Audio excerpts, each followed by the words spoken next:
रिंकी, हाँ यही तो नाम था उस लड़की का जिसे देख देख वह फिल्मी प्यार में डूब जाता था। रिंकी अभय के प्रति सीरियस है पर इसका एहसास कभी भी नहीं होने देती थी।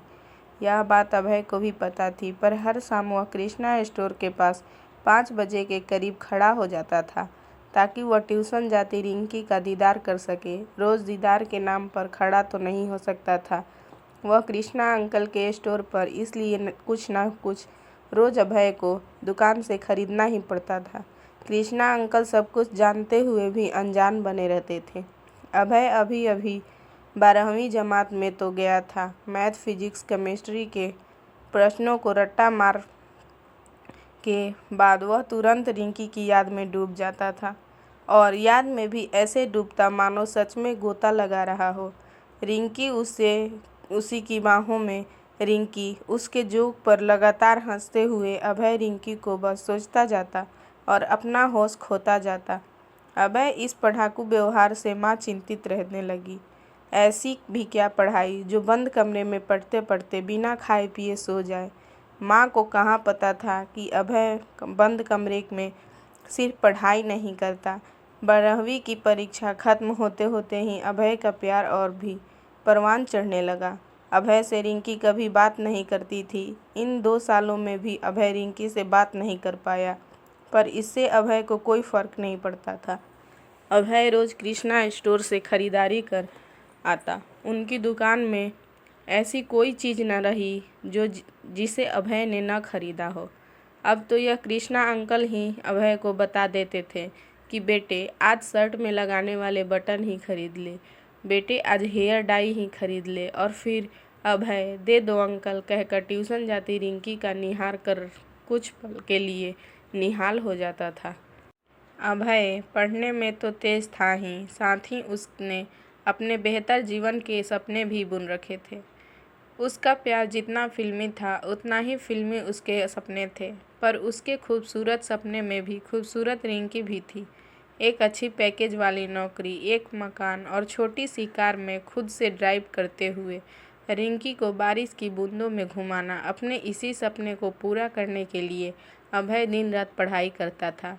अभी भी रिंकी उसके लिए सपना ही थी, एक कल्पना जिसे कर वह खुश हुआ करता था, जिसे महसूस कर वह अपने सपनों में को सच करने के लिए आईलिड को पीटते, नींद को भगाने के लिए आँख की पुतलियों पर पानी के छींटे के सहारे पढ़ाई करता था। पहली कोशिश में ही अभय ने इंजीनियरिंग परीक्षा एंट्रेंस निकाल ली। अपार खुशी पर दुख इस बात का था कि अब कृष्णा अंकल की दुकान पर रोज सामान खरीदने का मौका नहीं मिलेगा। अब वह अपनी रिंकी को भी नहीं देख पाएगा, अपनी आँखों से रोज दीदार नहीं कर पाएगा। अभय घर वापस आते ही चिंतित हो उठा। उसके कई दिनों से इस तरह के व्यवहार से माता पिता भी चिंतित हो उठे। हमेशा खुश रहने वाला लड़का इतना परेशान क्यों है? अभय के होश उड़े हुए थे। वह थोड़ा बेसुध सा रहने लगा। अभय तब उतावला सा रिंकी से बात करने और उससे मिलने के रास्ते तलाशने लगा। अपने मोहल्ले में ही रहने वाली रिंकी के लिए उसने कभी ऐसी कोशिश नहीं की थी। उसने कभी यह बात नहीं सोची थी कि ऐसा भी कभी समय आएगा। आखिरकार वह अपनी मौसी के घर रहने वाली रेंटर निकली। किसी बहाने से अभय अपनी मौसी के यहाँ पहुँच भी गया। पर यह क्या, रिंकी 2 बार सामने से गुजरी, उसने ध्यान ही नहीं दिया। कृष्णा अंकल के स्टोर पर तो रोज़ मुझे देखकर हंसती थी, वह मुझसे कहीं ज़्यादा खुश लगती थी। मुझे कृष्णा अंकल के स्टोर पर इंतज़ार करता देख पर आज न जाने ऐसा व्यवहार क्यों कर रही है। अभय को रिंकी पर गुस्सा भी आ रहा था। ऐसी भी क्या बेरुखी? आखिर अभय गुस्सा होकर या कहें निराश होकर भारी मन से के साथ अब कब वह अपने घर पहुंच गया उसे भी पता न चला। अभय अभी अभी ही गुस्से में ही था। रात का भोजन नहीं किया। अगले दिन भी दिन भर कमरे से बाहर नहीं निकला। अभय के माता पिता परेशान हो गए। कहीं ऐसा तो नहीं कि अभय घर से दूर इंजीनियरिंग की पढ़ाई करने जाने से दुखी है। अभय माता पिता से घर से दूर रहने के फ़ायदे और स्वावलंबी बनाने की ज़रूरत पर लंबे लंबे लेक्चर सुनते सुनते बोर होने लगा।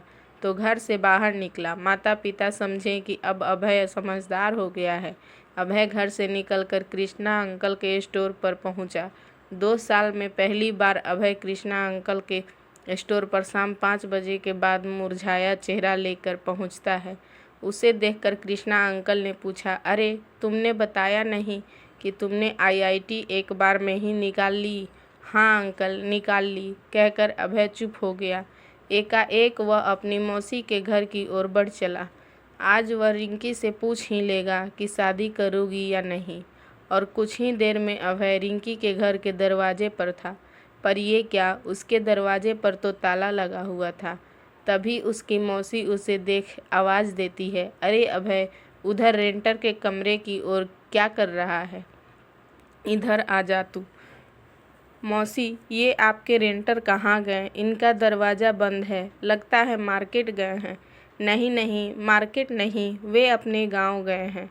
उनकी बेटी है ना रिंकी, उसकी शादी है अगले हफ्ते। यह सुनकर अभय अंदर से हिल गया। रोते हुए वह अपने घर की ओर दौड़ा।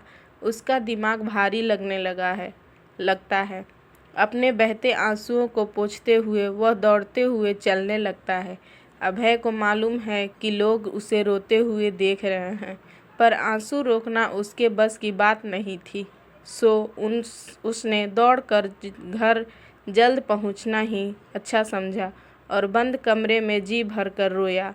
अभय रोते हुए थक कर सो गया। रात को सपने में भी आई रिंकी, पर कहीं से ऐसा नहीं लगा जैसे रिंकी उसकी ज़िंदगी से चली गई हो। पहले की तरह रिंकी अभय की बाहों में लिपटी उसके बाल को खींचती। अभय के जोक पर पहले तो चुप रहती और कहती कि यह भी कोई जोक है, और फिर उसके बाद खिलखिला कर हंसती और जी खोल कर हंसती। अभय के मन में अभी भी था कि रिंकी उसकी ज़िंदगी से चली गई है, पर उसकी हिम्मत ही नहीं हुई पूछने की, क्योंकि रिंकी तो अभी उसकी बाहों में थी। सुबह तैयार होकर अपने सपने को पूरा करने के लिए अभय आईआईटी दिल्ली के लिए निकल रहा था, पर उसका सपना थोड़ा थोड़ा अधूरा था लग रहा था, क्योंकि इस सपने में रिंकी नहीं थी। तो फ्रेंड्स, अगर आपको मेरी ये छोटी सी कहानी अच्छी लगी हो तो प्लीज़ एक लाइक करिएगा और मेरे चैनल को सब्सक्राइब करिएगा। Thank you for watching. मिलते हैं एक नई वीडियो के साथ, तब तक के लिए बाय बाय। अपना ख्याल रखिए और खुश रहिए।